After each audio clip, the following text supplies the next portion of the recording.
নমস্কার, আমি পিয়ালি দত্তগুপ্ত। স্বামী সোমেশ্বরানন্দ মহারাজের সাধনা সিদ্ধি ও সমাধি বইটির পেজ নাম্বার 108 থেকে আজ পড়ে শোনাচ্ছি। পর্ব 9। ইতিহাস ও সমাজবিজ্ঞানের বইয়ে অনেক বিপ্লবীর কথা পাওয়া যায়। ধর্মেও বিপ্লবীরা নতুন যুগ নিয়ে এসেছেন। বুদ্ধ, যিশু, মোহাম্মদ, শ্রীচৈতন্য, রামমোহন প্রমুখ অতিমানবেরা তৎকালীন সামাজিক অনুশাসন বা ধর্মীয় বিধানকে মেনে নেননি। অতিচেতনার স্তরের অনুভূতি থেকেই সাধক বিপ্লবী হয়ে ওঠেন। রাজনীতির বিপ্লবীরা অন্যান্য মানুষদের মধ্যে পরিবর্তন আনার চেষ্টা করেন, আর ধর্মীয় বিপ্লবীরা শুরু করেন নিজেদের মধ্যে পরিবর্তন এনে। এই পরিবর্তন স্পষ্ট হয়ে ওঠে অতিচেতনার স্তর থেকেই। তবে এর সঙ্গে পার্থক্য রয়েছে রাজনৈতিক বিপ্লবীদের। রাজনৈতিক বিপ্লব শুরু হয় ক্রোধ থেকে, বিষাদ থেকে, সমাজের প্রতি অসহনীয় মনোভাব থেকে, কিন্তু অতিচেতনের সাধকের বিপ্লবের উৎস আনন্দ ও প্রেম। রাজনৈতিক বিপ্লবী সমাজ পরিবর্তনের স্লোগান দিলেও তিনি মূলত সমাজ কেন্দ্রিক। তার ভাবনা চিন্তা আসলে অন্য ধরনের সামাজিক প্যাটার্ন ভিত্তিক, এক প্যাটার্ন থেকে অন্য প্যাটার্ন। কিন্তু অতিচেতনের সাধক সমাজকে নিজের ধারণা অনুযায়ী বদলানো নিয়ে ব্যস্ত নন, আবার সামাজিক প্যাটার্নে যোগও দেন না। সমাজের রহস্য তিনি বুঝতে পারেন। তিনি দেখেন যে অশান্ত চেতন মনের মতো সমাজও নানান তরঙ্গ প্রতিতরঙ্গের খেলা। এক তরঙ্গের বদলে অন্য তরঙ্গ আসে যায়, কিন্তু এর সত্তা নিয়ে কেউ প্রশ্ন তোলে না। রাজনৈতিক বিপ্লবীর অভিযোগ সমাজের প্রতি, অতিচেতন সাধকের কোনো অভিযোগ নেই। তিনি বুঝতে পারেন চেতন অবচেতনের সমস্যা মেটানো যায় অতিচেতন স্তর থেকে। রাজনৈতিক বিপ্লবী সমাজের বিরুদ্ধে নন, তিনি বিরোধী শাসক শ্রেণীর। এক রঙের শাসকের বদলে অন্য রঙের শাসক এনে তিনি সমাধানের চেষ্টা করেন। অতিচেতনের সাধক কারোর বিরুদ্ধে নন, কারোর সঙ্গেও নন। তিনি নিজের রাস্তা নিজে তৈরি করেন। মানুষের মূল সমস্যা পরনির্ভরতা, শাসক শ্রেণী এক্ষেত্রে গৌণ। সাধক যে মুক্তির কথা বলেন তার অর্থ এই পরনির্ভরতা ত্যাগ করা। রাজনৈতিক বিপ্লবী সবকিছুকে ভালো বা মন্দ হিসাবে দেখেন, সাদা কালো রঙেই তিনি সমাজকে ভাগ করেন। সাধক তা করেন না। তিনি জানেন এই দুটি একসঙ্গেই থাকে, কম বেশি। তিনি জোর দেন সামগ্রিকতার ওপর, জোর দেন ঊর্ধ্বায়িত চেতনার ওপর, এবং এভাবেই অখণ্ড দৃষ্টিতে পৌঁছন। রাজনৈতিক বিপ্লবী হিসাবে রণকৌশলের ওপর জোর দেন তিনি। অপেক্ষা করেন সুযোগের জন্যে, এবং দরকার হলে পরম বন্ধুকেও শত্রু হিসাবে দেখেন, নিজ প্যাটার্নের রূপদানে। সাধক হিসাবই নন। অতিচেতন স্তরেই তিনি তৈরি হন ঝাঁপ দেওয়ার জন্য, নিজস্ব প্যাটার্ন নয়। অজানাকে আবিষ্কার করতে তিনি উৎসাহী। রাজনৈতিক বিপ্লবী ধরাবাঁধা পথে চলেন, অন্য পূর্বতন বিপ্লবীর অনুসরণে। সমাজের ক্রিয়া প্রতিক্রিয়ার সঙ্গে খাপ খাইয়ে তিনি এগোন। অতিচেতনের সাধক তা করেন না। তিনি যে ঝাঁপ দেওয়ার প্রস্তুতি নেন সেখানে অতীত পেছনে পড়ে থাকে। পথ আবিষ্কার করতে করতে তিনি এগিয়ে যান। রাজনৈতিক বিপ্লবী এগোন রোড ম্যাপ নিয়ে, রণকৌশল অনুযায়ী পদক্ষেপ নেন, আকস্মিকতা অনিশ্চয়তাকে সঙ্গে করেন না। অতিচেতনের সাধক জানেন যে আকস্মিকতা, অনিশ্চিত এসব জীবনেরই অঙ্গ, সাধন পথের সঙ্গী। ঊর্ধ্বায়িত চেতনা থেকে তিনি সামগ্রিকতাকে বরণ করেই এগিয়ে চলেন। ওপরে তুলনামূলক আলোচনা করা হলো সাধকের মানসিক অবস্থা বা জগতের প্রতি দৃষ্টিভঙ্গি বোঝানোর জন্য। সাধনার সঙ্গে সঙ্গে আন্তরিক পরিবর্তনও চলতে থাকে। মারিজুয়ানা ইত্যাদি নেশাদ্রব্য খেলে মানুষের যে দর্শন বা অনুভূতি হয় তার ফলে কোনো রকম আন্তরিক পরিবর্তন হয় না। কেমিক্যাল বা রাসায়নিক দ্রব্যের মাধ্যমে পরিবর্তন এবং সাধকের চেতনাগত পরিবর্তনের মধ্যে গুণগত পার্থক্য থাকে। গাঁজা, চরস খাওয়া মানুষের অনুভূতির সঙ্গে ওপরে বলা ভোলে বাবার অনুভূতির পার্থক্য এটাই। নেশাদ্রব্যের ফলে যে পরিবর্তন আসে তা সাময়িক, মানুষ এতে ক্রমশ দুর্বল হতে থাকে। সাধনার ফলে জীবন রূপান্তরিত হয়। পর্ব 10। সাধনার মাধ্যমে অতিচেতন স্তরে স্পর্শ পেলে জাগতিক কাজকর্মেও আধ্যাত্মিক রেস চালিয়ে যাওয়া সহজ হয়। এ প্রসঙ্গে আমরা আগে আলোচনা করেছি। বাসে করে যাচ্ছেন, অফিসে কাজ করছেন, বাড়ির বাইরে মাইকে ভীষণ জোরে গান চলছে ইত্যাদি। যেসব পরিস্থিতি মন অশান্ত হয়ে ওঠে সেগুলিকে মনে করুন ধ্যানের সময় ওঠা নানান চিন্তা। প্রথমে ওই পরিস্থিতি ও আওয়াজ শুনতে থাকুন। এবার ভাবুন যে ওইগুলি হলো ধ্যানকালীন চিন্তার স্রোত। আপনি যেন ধ্যানে বসে ওইগুলি দেখছেন, শুনছেন। অভ্যাসের ফলে নিজের সত্তা সম্বন্ধে আপনি সচেতন হয়ে পড়বেন। এবার ওই চেতন সত্তার স্থিত হন এবং ওইখান থেকে বাইরের দৃশ্য, শব্দ ইত্যাদিকে লক্ষ্য করুন। বুঝতে পারবেন যে মন ধীরে ধীরে শান্ত হয়ে যাচ্ছে। যখন সাধনা করছেন না, বাড়ি, অফিস, পাড়ার নানা কাজে ব্যস্ত আছেন, তখন মাঝে মাঝেই নিজের ওই চেতন সত্তায় মন নিয়ে আসার অভ্যাস করতে থাকুন। এভাবে নিয়মিত অভ্যাসের ফলে এমন অবস্থায় যেতে পারবেন যে জাগতিক জীবনের বিভিন্ন পরিস্থিতিতে নিজের চেতন সত্তাকে ধরে রাখতে পারবেন।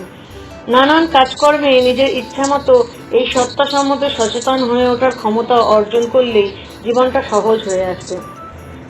এভাবে সারাদিনে অধিকাংশ সময়ই আপনি যোগযুক্ত হয়ে থাকতে পারবেন। প্রতিকূল পরিস্থিতিতেও মনে হবে সাদা পর্দার ওপরে খেলে যাওয়া আলো ছায়া। মন তো সাম্য অবস্থা থাকবেই, সেই সঙ্গে আপনি নিজের সত্তা কেন্দ্র বিষয়ে সচেতন থাকতে পারবেন। এভাবে অতিচেতনের অমৃতধারায় সঞ্জীবিত হয়ে উঠবে আপনার মনের চেতন ও অবচেতন স্তর। মন তখন খোলা থাকে, সব পরিস্থিতিতেই অধিকাংশ সময় উন্মুক্ত হয়ে থাকে। ফলে সূক্ষ্মতম দিব্য তরঙ্গ স্পর্শ করে যাবে আপনার চেতন মনকে। বিশ্ব চেতনার সঙ্গে টিউনিং করা সহজ হবে। ভোলে বাবা যে বলেছিলেন, আকাশ, তারা, নদী, গাছ, এমনকি শ্মশানে চিতার আগুনও কথা বলে। এই কথার তাৎপর্য বুঝতে পারবেন। সাধারণ মানুষ যাকে অলৌকিক মনে করে, আপনি তার রহস্য বুঝতে পারবেন। অতিচেতনের ছোঁয়ায় নিজের চেতন ও অবচেতন স্তরকে নতুনভাবে আবিষ্কার করেন সাধক। অবচেতন হয়ে ওঠে কেবল কথার ঢেউ। মানুষ নিজে নিজেই বকবক করে যাচ্ছে নিঃশব্দে, এই হলো অবচেতন।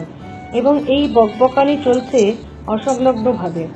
রাস্তায় পোস্টম্যানকে দেখে চিঠির চিন্তা মনে এলো, চিঠি থেকে বন্ধুর চিন্তা, বন্ধুর বাড়ি কালীঘাট, এ থেকে উঠল কালী মন্দিরের চিন্তা, কালী ঠাকুর থেকে পাঠা বলি, সেখান থেকে রবীন্দ্রনাথের বিসর্জন নাটক, নাটক থেকে নন্দন, গড়ের মাঠ, রেসকোর্সে ঘোড়া, Chetak, Rana Pratap, Akbar, Delhi, Sonia Gandhi, Italy, Europe, France. চলছে এই চিন্তার স্রোত অসংলগ্নভাবে। সাধনার প্রথম স্তরে এভাবেই চলে অসংখ্য চিন্তা। অতিচেতনের স্পর্শ পেলে তখন মনে হয় এগুলি আপনারই চিন্তার স্রোত। অনুভব হবে আপনার হৃদয়ে যেন বিশাল আকাশ, আর ওই চিন্তাগুলি মেঘের মতো ভেসে যাচ্ছে আকাশের গায়ে। কিছুক্ষণের মধ্যেই মেঘ থেমে যাবে, বিশাল আকাশ কেন্দ্রবিন্দু, আপনার চেতন সত্তাই ওই কেন্দ্রবিন্দু। অতিচেতন আর কেন্দ্রবিন্দু যেন পরস্পরের মধ্যে মিলিয়ে যাচ্ছে। মনের চেতন অবচেতন স্তরে সত্তা কিছু নেই, এই দুটি ধোঁয়ার মতো উঠে আবার মিলিয়ে যায়। এদের নিজস্ব সত্তা বলে কিছু নেই। ঘুমের মধ্যে যেমন স্বপ্ন দেখা যায়, ওইগুলিও যেন তেমনই। আর তখনই বোঝা যায় মায়া শব্দের তাৎপর্য। আছে অথচ নেই। আপনার যে কেন্দ্রবিন্দু সত্তা, তার অংশ নয় এরা। মেঘের মতো ধোঁয়ার মতো ওঠে, আবার শূন্যে মিলিয়ে যায়। আপনার সত্তা এগুলি থেকে আলাদা। সাধকের কাছে এমন অনুভূতি আসতে থাকে একে একে। শরীর মনের সঙ্গে সাধকের কোনো সম্পর্ক নেই, কোনোদিন ছিলও না। জীবনের হাসি কান্না অনর্থক হয়ে ওঠে, দুঃখ বেদনাকে মনে হয় কাল্পনিক। সাধকের আমি বোধে পরিবর্তন ঘটে যায়। আত্মাকে আগুনে পোড়াতে পারে না, জল ভেজাতে পারে না, অস্ত্রের সাহায্যে একে কাটা যায় না।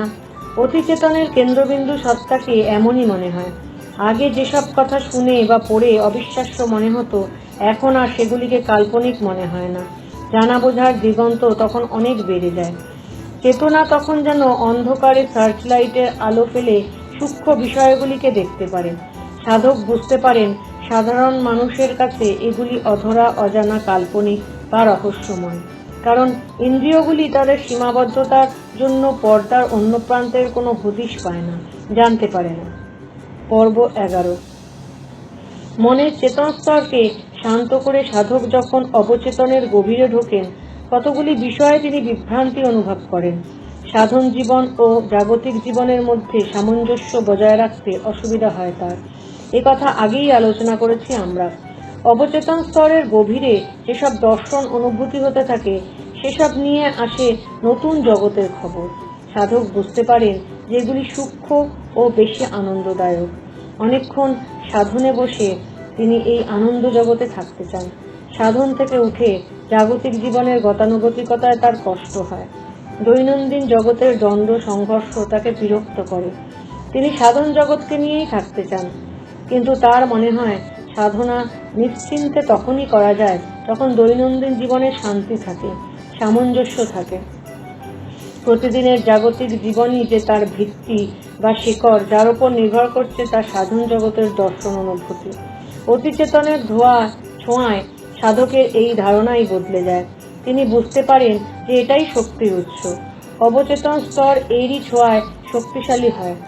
অতিচেতন স্তর অসীম সম্ভাবনাময় এবং এর কাছাকাছি যত বেশি থাকা যায়, তার চেতন অবচেতন বা দৈনন্দিনের জাগতিক জীবন তত বেশি সুন্দর ও সামঞ্জস্যপূর্ণ হয়ে ওঠে। সাধক অনুভব করেন যে জাগতিক জীবনের নানান ইচ্ছা পূরণ সহজ হয়ে আসে অতিচেতনের স্পর্শে। চেতন অবচেতনে তার ধারণা ছিল যে নিজের চেষ্টা বা পুরুষকারের মাধ্যমেই প্রতিদ্বন্দ্বিতা, সংঘর্ষ, লড়াইয়ে জেতা যায়। এখন তিনি বুঝতে পারছেন যে অতিচেতন স্তর তাকে বেশি সাহায্য করে এ ব্যাপারে। সূক্ষ্ম শক্তিগুলির সাহায্যে কিভাবে জাগতিক জীবনেও এগিয়ে যাওয়া যায়, সেই রহস্য তিনি আবিষ্কার করে ফেলেছেন। দৈনন্দিন জীবনের দুঃখ কষ্টকে অতিক্রম করে আনন্দময় জীবনের সন্ধানে তিনি পেয়েছেন। শরীর মনের দুঃখ বেদনার কিছুটা ওপরে তিনি উঠতে পেরেছেন।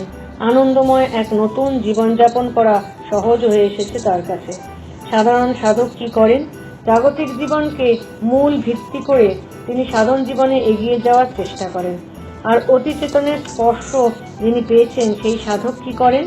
তিনি এই স্তরে সুস্থিত হতে চান। অতিচেতনকে এই জীবনের মূল ভিত্তি করে তোলেন তিনি। আগে চেতন, অবচেতন, অতিচেতন স্তরের ব্যাখ্যা করার সময় টর্চ লাইটের উদাহরণ দিয়েছিলাম আমরা। অতিচেতন স্তরে গিয়ে সাধক দেখেন টর্চ লাইটের ছোট বাল্বটিকে। এটাই যে আলোর উৎস তা তিনি বুঝতে পারেন।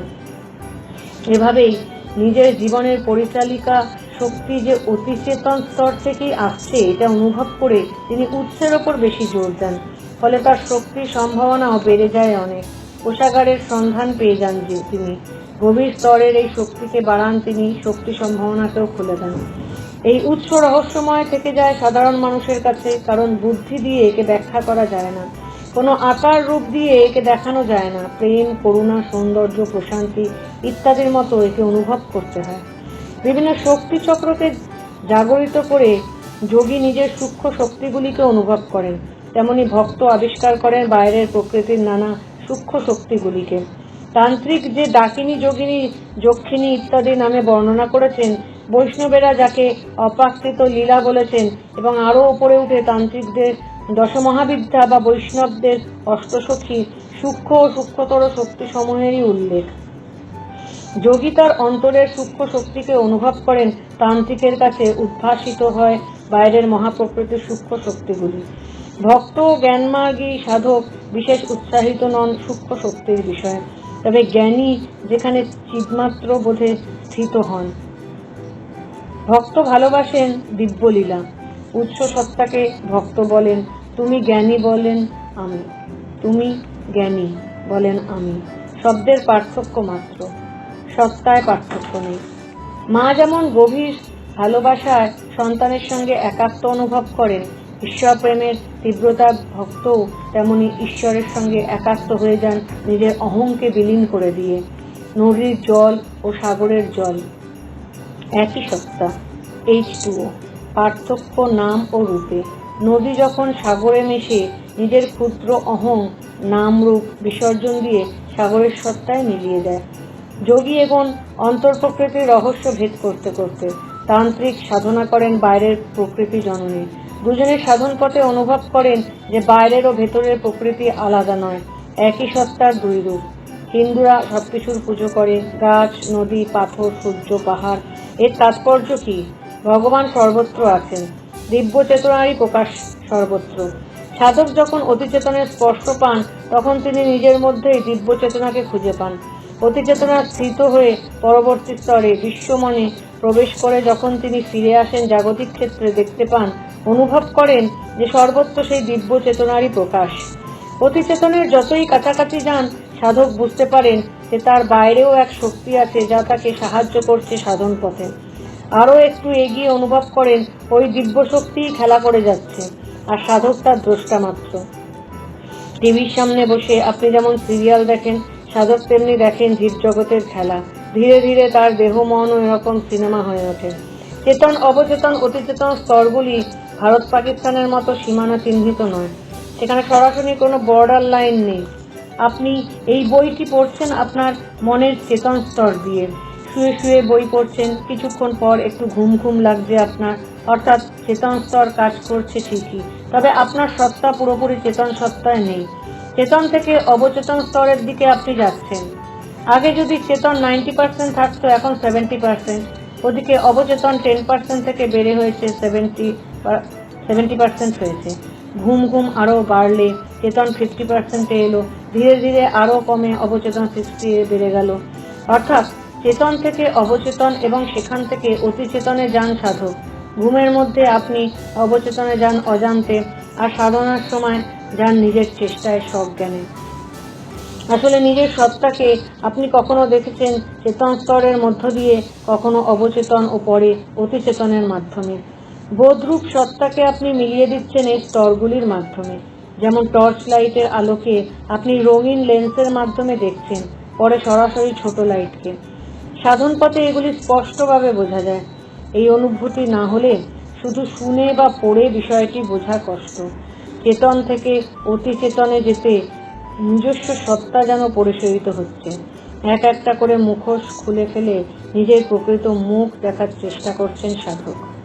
নমস্কার, আজ এই পর্যন্তই। আবার পরের দিন। ভালো থাকবেন, সুস্থ থাকবেন।